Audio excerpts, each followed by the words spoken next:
I've got a question, Manji, but it could be a big subject. If I can just ask for a brief overview. Two friends of mine both passed into the invisible world recently, and when I've asked you about them, in each case you've said, and I'm obviously paraphrasing this, that they both had very strong minds, and now they no longer have a physical body. These strong minds are kind of fascinated with the fact that they can kind of range far and wide. So I'm just trying to understand, so when take one or other instance of these two friends, they've transitioned from the physical body into the subtle world, but because of the belief they had in the physical world that they didn't really know much about, if you like, the afterlife, but because they're very identified with their minds, their reality now is their minds, and that keeps them kind of close to the earth plane. So is it like, in a sense, for now that's their only reality until helpers in the subtle world, as it were, finally get through to them that they are in a subtler realm? I mean, is that a correct understanding?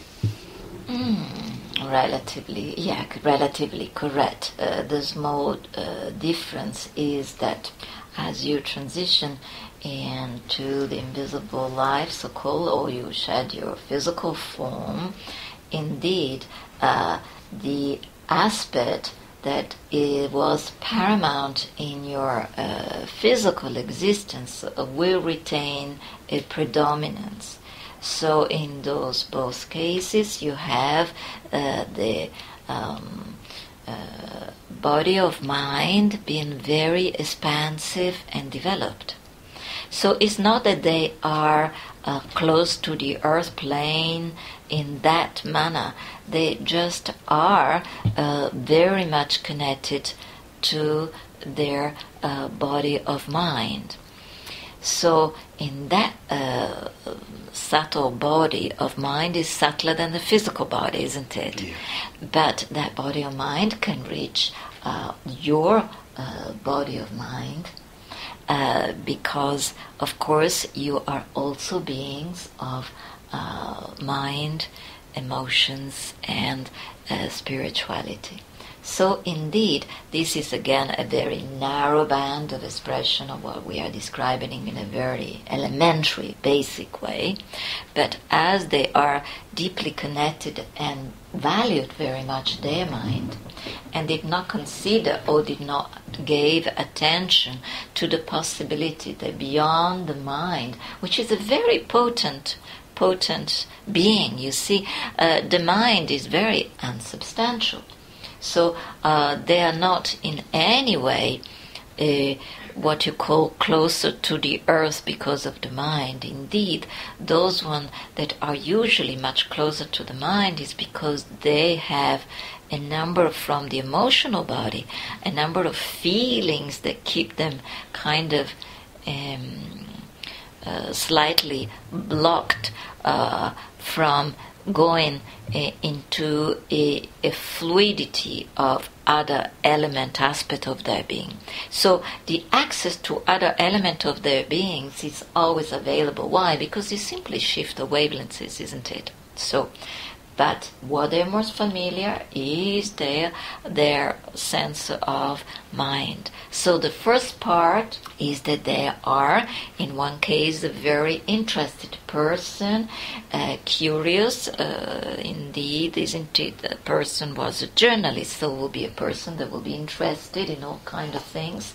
And so their expansion of mind will be that they will be interested in where they are, what is taking place, how come they're retaining intelligence. Because intelligence is not something that you can destroy. Why? Because if you go from your individuality, your own unique intelligence, yes, you have a body that stopped functioning, you have a brain that stopped functioning, but your mental body has not stopped functioning. And indeed, it connects directly to intelligence.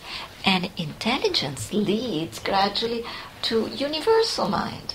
So they are in individual mind, expanding there, and curious into this interface between knowing that through their mind, if they think of friends or situation, they can come very close to it, or if they stretch their thought to other thought, maybe philosophical thoughts, maybe thought of the city, of the social environment, they can stretch that, and they will in time also realize that they have a body of mind, a subtle body.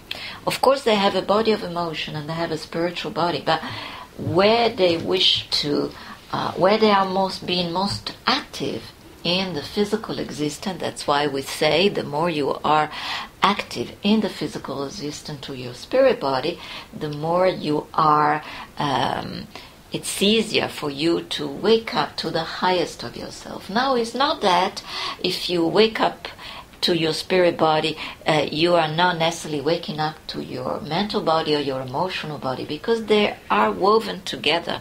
But simply you are going to a gradient, to a level, to a potency that is much more expansive. So you go from sense of individuality quite quickly to a collective sense, to a sense that then become universal and then become cosmic. So even the intelligence is a spark of divinity, we said in the keynote, and can take them there. So nothing is barred to anyone. That is a matter of perspective, is how much you were used to stretch your mental body or your emotional body beyond your sense of yourself, a personality. So individuals that have cultivated often through the world of sphere of intelligence, thoughts that are broader or their smaller mundane existence, those one will have a general sense of openness, which will make that mental world expansive for them, and that's where they develop. Of course, they also will come and feel their emotional body, and then they will expand into that.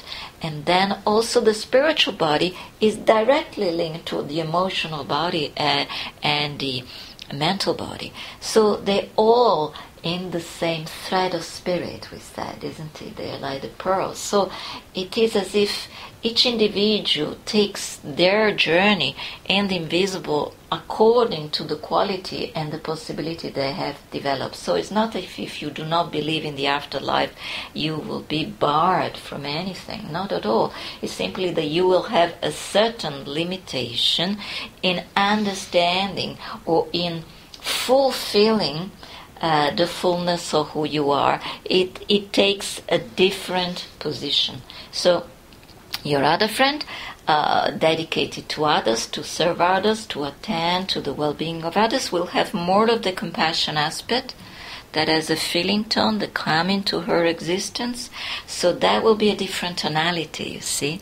So that will help her, because her wish to help others will continue.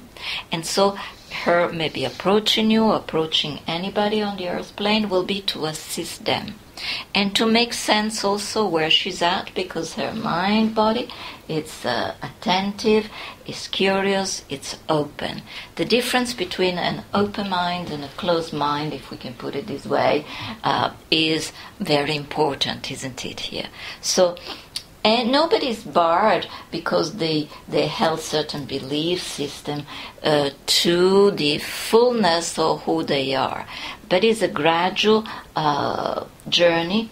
And also there is another element, that there is the whole karmic accumulation. So you may have people that apparently on this earthly life, they have a life that had no concern with anything, or apparently spiritual or anything, and yet when they hit that threshold of shedding the physical form, suddenly it is as if finally the final little barrier is cracked, because they had accumulated that potential, but it wasn't visible in this incarnation for a number of elements at play.